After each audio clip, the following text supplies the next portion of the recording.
ટીઠોદરા ગામે નર્મદા નદીમાં ગેરકાયદેસર રીતે કરેલ ખનનનો દંડ વસૂલવા અને બરોડા જિલ્લાની લીઝોમાંથી રેતીનું વહન ભરૂચ જિલ્લાના ગામમાંથી બંધ કરવાની ગ્રામજનોની માંગ। આમ આદમી પાર્ટીના જિલ્લા પ્રમુખ પિયુષ પટેલને સાથે રાખી ટોઠીદ્રા ગામના ગ્રામજનોએ જિલ્લા કલેક્ટરને આવેદનપત્ર પાઠવ્યું હતું, જેમાં જણાવ્યું છે કે ઝઘડિયા તાલુકાના જૂના ટીઠોદરા ગામે નર્મદા નદીના પટમાં હાલમાં વડોદરા જિલ્લાની કરજણ તાલુકાની પુરા ગામે લીઝ હોલ્ડર ભરતભાઈ દુધાગરા અને ભૂપેન્દ્રસિંહ ચાવડા આ બંને લીઝો ચાલી રહી છે। આ લીઝો વડોદરા જિલ્લામાં ચાલે તો અમને કોઈ વાંધો નથી, પરંતુ આ લીઝો ભરૂચ જિલ્લામાં અમારા ગામોમાંથી કોઈ પણ જાતની રેતી રોયલ્ટી લીધા વગર રાત દિવસ રેતીનું ખનન અને વહન કરે છે, જેથી ગામના રોડ રસ્તા તૂટે છે।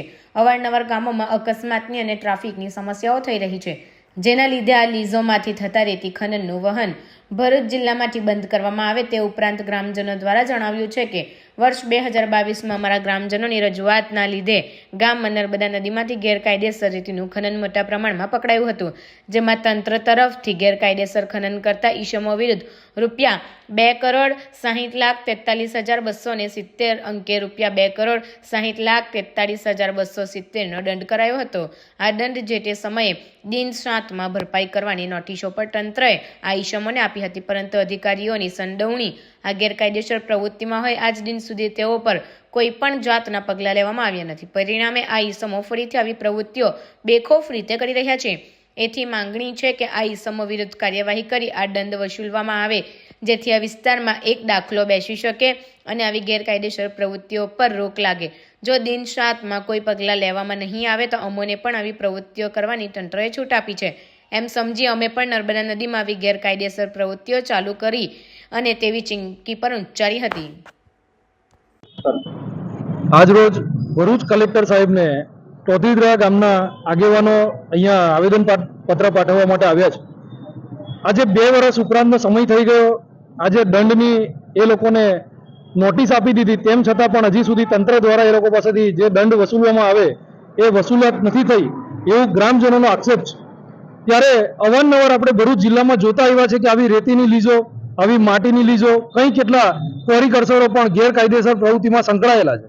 તેમ છતાં પણ તંત્ર દ્વારા કેમ તાત્કાલિકના ધોરણે એમની પાસેથી દંડ વસૂલવામાં નથી આવતો ને ખનન ગેરકાયદેસર એવી તો કેવી પ્રક્રિયા કરે છે કે વારંવાર લોકોને એક પ્રોત્સાહન મળે છે કે ગેરકાયદેસર વારંવાર એ લોકો ખોદતા જ જાય છે અને ખેડૂતોને નુકસાન થતું જાય છે ને ખેડૂતોને પાયમાલ કરતા જાય છે। ત્યારે અમે કલેક્ટર સાહેબને પણ આજે રજૂઆત કરવા માટે આવ્યા છે કે આની ઉપર મક્કમતાથી પગલાં લેવાય, બીજી વખત આવી રીતે ગેરકાનૂની જે કંઈ પણ ખનન થતા હોય એ તાત્કાલિકના ધોરણે અટકે ને બીજી વખત કોઈ હિંમત ના કરે, એવી રજૂઆત અમે કલેક્ટર સાહેબને આજે રૂબરૂ કરવા માટે આવે છે। વર્ષ 2022માં ઝઘડિયા તાલુકાના જૂના ટોઠીદ્રા ગામે રેતીનું ગેરકાયદેસર ખનન કરવામાં આવી રહ્યું હતું, જેના માટે ટોઠીદ્રા ગ્રામજનોએ રજૂઆત કરી હતી અને તંત્રના દરોડા પડ્યા હતા અને એમાં ટોટલ ₹2,60,43,270નો દંડ કરવામાં આવેલો હતો। પરંતુ જે ઈસમો આ ગેરપ્રવૃત્તિ સાથે સંકળાયેલા છે એ બધા ભાજપના ખોળામાં બેસી ગયેલા હોવાથી આજ દિન સુધી આ તંત્રએ એમની પાસેથી કોઈ દંડ વસૂલ્યો નથી કે કોઈ જાતની કાર્યવાહી કરી નથી, કારણ કે આની અંદર તંત્રની પણ મિલીભગત હોય એવું અમને લાગી રહ્યું છે। સાથે સાથે બરોડા જિલ્લાની જે લીઝો ચાલી રહી છે, કોઈ પણ જાતના નિયમોનું પાલન કર્યા વગર રાત દિવસ રેતી રોયલ્ટી લીધા વગર 70 થી 80 ફૂટ ઊંડા ખાડા ખોદીને આ રેતીનું ખનન કરવામાં આવી રહ્યું છે। એની આડમાં ભરૂચ જિલ્લામાંથી આનું વહન થાય છે, એની સામે ગ્રામજનોનો વિરોધ છે અને સાથે સાથે આ જે દંડની રકમ વસૂલી નથી એ દંડની રકમ ત્વરિત વસૂલવામાં આવે અને જો આ દંડની રકમ તંત્ર તરફથી વસૂલવામાં નહીં આવે તો દિન 7માં ગામના છોકરાઓને ત્યાં પણ મશીનરી મૂકીને ધંધો કરવાની છૂટ આપવામાં આવે, એવી અમારી માંગણી છે। એ સાથે અમે આજે કલેક્ટરશ્રીને આવેદનપત્ર આપવા માટે આવેલા છીએ।